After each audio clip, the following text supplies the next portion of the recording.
सबसे पहले क्वेश्चन पढ़ते हैं। तो from the following transactions prepare a cash book which contains bank and cash column. तो दो कॉलम बनाने हैं, बैंक के साथ कैश का।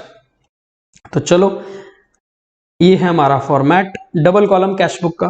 तो एक है यहां पर date, receipts, cash, bank, date, payments, cash, bank. यहां पर देखो एक कॉलम कैश का, दूसरा कॉलम बैंक का, double column cash book. Similarly एक कॉलम कैश का और दूसरा कॉलम बैंक का। ठीक है, जिस ऑर्डर में आप डेबिट साइड पे कैश और बैंक को लिखते हो उसी ऑर्डर में आप क्रेडिट साइड पे कैश और बैंक को लिखते हो। आप ऐसा भी कर सकते हो कि कैश का कॉलम पीछे कर दो और बैंक का कॉलम आगे कर दो, पर वो दोनों साइड पे सेम रखना। ठीक है, चलो अब एक एक करके क्वेश्चन को पढ़ना और साथ में पोस्टिंग्स करना। अप्रैल 1 कैश का बैलेंस 2000, बैंक का बैलेंस 12000। तो cash 2000, bank 12000, to balance brought down April 1। Next April 3 को received cash from Manav 1800। Manav ने हमें कैश दिया, तो टू मानव अकाउंट कैश के कॉलम में 1800, बैंक में नहीं आएगा। अप्रैल 3 कैश के कॉलम में, बिकॉज उसने हमें कैश दिया था। अप्रैल 5 कैश सेल्स, हमने सेल कितनी करी है 1000 की और हमें क्या मिला कैश। तो कैश कॉलम में 1000, to sales April 5। Next purchases by cheque, cheque का मतलब बैंक से पेमेंट निकलेगी 745। तो अप्रैल 6 by purchases account 745 paid into bank. ये है बहुत important point, paid into bank बहुत important point. Paid into bank का मतलब क्या है कि हमने बैंक में पैसा डिपॉजिट किया। इसकी अगर हम जर्नल एंट्री बनाएं तो एंट्री होगी bank account debit to cash account. ठीक है ना, तो आपको तो ये पता ही है कि बैंक में जब पैसा जमा करते हैं तो बैंक अकाउंट डेबिट होता है और कैश अकाउंट क्रेडिट होता है। पर अब इसकी जो रिकॉर्डिंग है ये हमारे कैश बुक में कैसे होगी ये समझना। हमने एक ऐसी कैश बुक बनाई है जिसमें कैश का कॉलम भी है और बैंक का कॉलम भी है। इसका मतलब जो हम journal entry bank to cash account बोल रहे हैं, इसका डेबिट का एस्पेक्ट भी कैश बुक में रिकॉर्ड होने वाला है और क्रेडिट का पोर्शन, क्रेडिट एस्पेक्ट भी हमारे इसी कैश बुक में पोस्ट होने वाला है। ऐसा क्यों? बिकॉज कैश और बैंक दोनों कॉलम हमारे कैश बुक में मौजूद हैं। पोस्टिंग करते हैं bank account debit to cash. तो bank account debit to cash account 1850। तो बैंक के डेबिट पे हमने टू कैश को पोस्ट कर दिया 1850। तो हमने ये जो बैंक की पोस्टिंग है ये कंप्लीट कर ली। अब बात उठती है कैश की पोस्टिंग। कैश अकाउंट को हम क्रेडिट कर रहे हैं, cash account credit by bank. तो कैश अकाउंट में क्रेडिट करके बाय बैंक अकाउंट 1850। ध्यान से देखना, यहां पर हमने बैंक कॉलम में पोस्टिंग करी है, बैंक कॉलम में, और यहां पर हमने कैश के कॉलम में पोस्टिंग करी है। बिकॉज कैश चला गया बिजनेस से इसलिए कैश को क्रेडिट कर दिया, और बैंक में ये कैश डिपॉजिट हो गया इसलिए बैंक में डेबिट हो गया। ठीक है, और डेट हमारी कौन सी थी? डेट है 9 अप्रैल। फिर से एक बार देखो, हमारी एंट्री थी bank account debit to cash, तो बैंक अकाउंट भी यहीं पर है, bank account debit to cash, और कैश अकाउंट भी इसी कैश बुक के अंदर है, इसीलिए cash account credit by bank. तो हमारी दोनों पोस्टिंग्स यहीं पर कंप्लीट हो गई। ऐसी एंट्री को हम बोलते हैं कॉन्ट्रा एंट्री। क्या बोलते हैं ऐसी एंट्री को? Contra entry. कॉन्ट्रा एंट्री का मतलब यह है कि कैश बुक में ऐसी जर्नल एंट्री जिसका डेबिट और क्रेडिट एस्पेक्ट यहीं पर कंप्लीट हो जाए और हमें किसी और अकाउंट में पोस्टिंग करने की जरूरत ना पड़े इस जर्नल एंट्री की, तो उसको हम कॉन्ट्रा एंट्री बोलते हैं। और कॉन्ट्रा एंट्री को हम किस तरह से यहां पर डिनोट करते हैं, सी लिख के। तो हमारा जो लेजर फोलियो कॉलम होगा, जो कि मैंने यहां पर नहीं बनाया, पर आपका जो लेजर फोलियो कॉलम होगा वहां पर आप दोनों तरफ सी लेटर लिख दोगे। इसका मतलब यह है कि ये जर्नल एंट्री हमारी यहीं पर पोस्ट होके खत्म हो गई है, फर्दर हमारे को किसी और अकाउंट में पोस्ट करने की जरूरत नहीं है। ठीक है, और आगे चलते हैं। पेड कैश फॉर फ्रेट, तो बाय फ्रेट अकाउंट 54 रुपीज का हमने कैश पे किया। Drew bank from bank for office use, again ये एंट्री सेम है, बैंक से इस बार पैसा विड्रॉ किया, तो एंट्री बोलो, एंट्री बनेगी cash account debit to bank account 600। अब क्योंकि इस एंट्री में कैश और बैंक दोनों इन्वॉल्व है, तो ये भी कॉन्ट्रा एंट्री है। अब इसकी पोस्टिंग भी इसी कैश बुक में दोनों तरफ होगी, डेबिट पर कैश के लिए, क्रेडिट पर बैंक के लिए। तो सबसे पहले डेबिट को देखो, कैश अकाउंट को डेबिट करना है टू बैंक, तो टू बैंक 600। कैश अकाउंट को डेबिट कर दिया, यानी कि कैश अकाउंट के डेबिट के कॉलम में हमने 600 लिख दिया टू बैंक, और वहां पर हम क्या लिख देंगे, बैंक अकाउंट को क्रेडिट करेंगे बाय कैश अकाउंट 600। तो बैंक को हमने क्रेडिट पे डाल दिया और कैश को हमने डेबिट पे कर दिया, और डेट हमारी है 12 तारीख। और क्योंकि ये कॉन्ट्रा एंट्री है, तो लेजर फोलियो कॉलम में हम सी लेटर कॉन्ट्रा के लिए यूज कर लेंगे। ठीक है, चलो।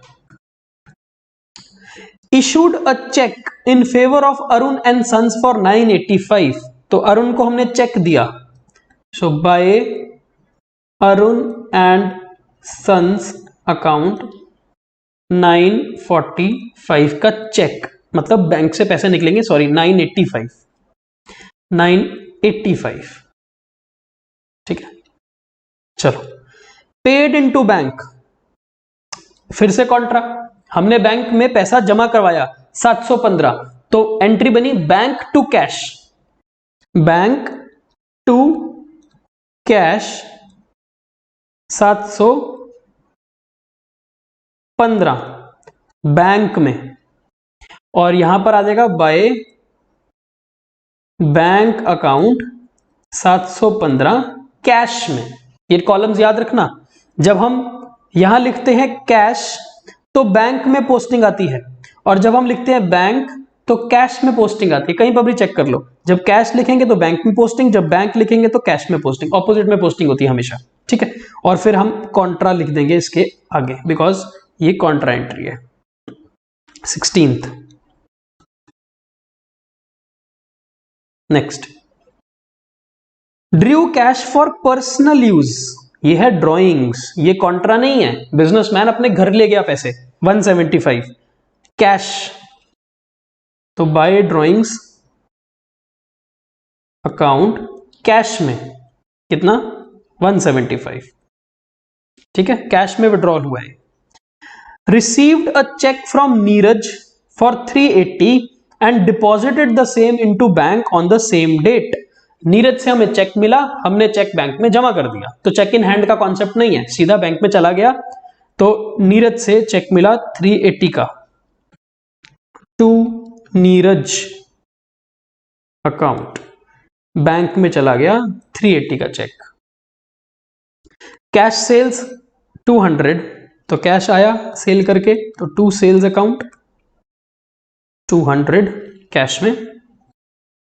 Drew from bank for office use, again contra, bank से पैसा विड्रॉ किया, entry cash to bank 200, cash to bank account 200 तो कैश में डालना, अभी बताया जब बैंक लिखोगे तो कैश में डालोगे, जब कैश लिखोगे तो बैंक में डालोगे। 25 को बाय कैश अकाउंट 200 बैंक में डालना, जब कैश लिखते हैं तो बैंक में डालते हैं। आगे लिखेंगे कॉन्ट्रा का C. Next, purchased furniture for 1000 payment made by cheque, तो बाय फर्नीचर अकाउंट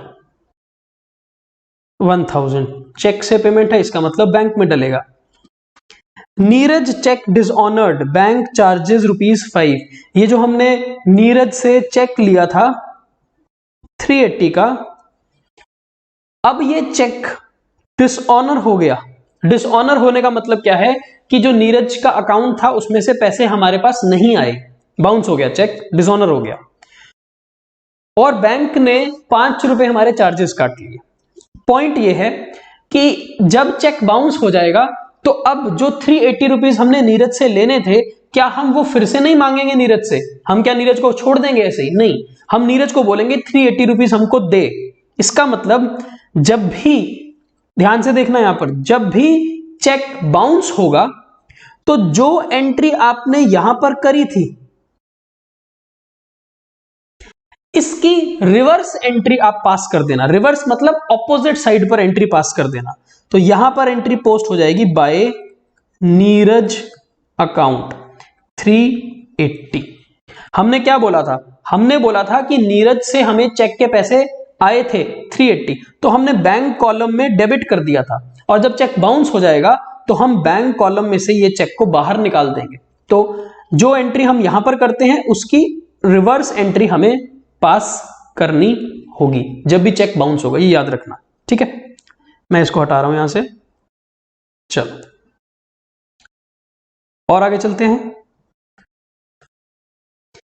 बैंक ने ₹5 चार्जेस काट लिए, तो बैंक जो चार्जेस काटेगा तो बाय बैंक चार्जेस अकाउंट, ये हमारा ₹5 का खर्चा हो गया। हालांकि ये नीरज से लेना चाहिए हमको, बट फिलहाल आप इसको बैंक चार्जेस में लिख सकते हो। Purchased business premises paid by cheque, हमने बिजनेस के लिए एक प्रेमिसेस खरीदे, यानी कि बिल्डिंग वगैरह खरीदी, ₹12,000 पेमेंट कर दी चेक से, तो by business premises account 12,000 payment by cheque. Last, received a cheque of 675 from Harish. Harish ने जो हमको 675 का चेक दिया, हमने मान लिया कि वो हमने बैंक में भी डिपॉजिट कर दिया होगा। क्वेश्चन ने नहीं बताया, पर हम मान लेते हैं कि हमने वो डिपॉजिट कर दिया, बिकॉज इंफॉर्मेशन यहां पर नहीं है, ठीक है। सो विद दिस हमने सारी पोस्टिंग्स कर दी। अब हमें क्या करना चाहिए? अब हमारे को टोटल और बैलेंस करना चाहिए। तो एक एक लाइन छोड़ देंगे डेबिट और क्रेडिट साइड पे, बिकॉज बैंक का बैलेंस कहीं पर भी आ सकता है। कैश का तो हमको पता है, कैश का हमें पता है कि वो तो यहीं पर आएगा, by balance carried down. Cash का तो आंसर डेबिट बैलेंस होगा, लेकिन बैंक का ओवरड्राफ्ट आ सकता है। तो सबसे पहले कैश की बात करते हैं। कैश का डेबिट का टोटल है 2000 प्लस 1800 प्लस 1600 200 और 200 5800। 5800 में से क्रेडिट के माइनस कर देते हैं। 1850 54 715 175 ₹3006। अब बैंक का देखो, बैंक का 12,000 डेबिट प्लस 1850 715 380 675। बैंक का डेबिट का आ रहा है 15620। क्रेडिट का ज्यादा लग रहा है, क्रेडिट का चेक करते हैं। 745 प्लस 600 प्लस 985 प्लस 200 1385 एंड 12,000 15,915। यहां पर ज्यादा आ रहा है 15915। तो हम क्या करेंगे? 15915 में से माइनस कर देते हैं 15620, हमारे पास बैलेंस आ जाएगा 295, जो हमें यहां पर लिखना पड़ेगा। टू बैलेंस कैरिड डाउन 295 और ये बैलेंस नीचे चेंज कर देना टोटल 15915 कंप्लीट। तो ये है हमारा ओवरड्राफ्ट। क्या है? बैंक का नेगेटिव बैलेंस बैंक में ओवरड्राफ्ट है, और ये है हमारा कैश इन हैंड। तो ये हमारे दोनों आंसर आ गए, कैश 3006 और 295 बैंक का नेगेटिव बैलेंस या ओवरड्राफ्ट। तो हमेशा याद रखना, कैश का बैलेंस तो हमेशा पक्का पक्का यहीं पर आएगा। बैंक का बैलेंस कुछ भी हो सकता है। अगर बैंक का पॉजिटिव बैलेंस है तो यहां पर आएगा, और अगर बैंक का नेगेटिव बैलेंस है, ओवरड्राफ्ट है, तो वो इस तरफ डेबिट साइड पर बैलेंसिंग होएगी। ठीक है।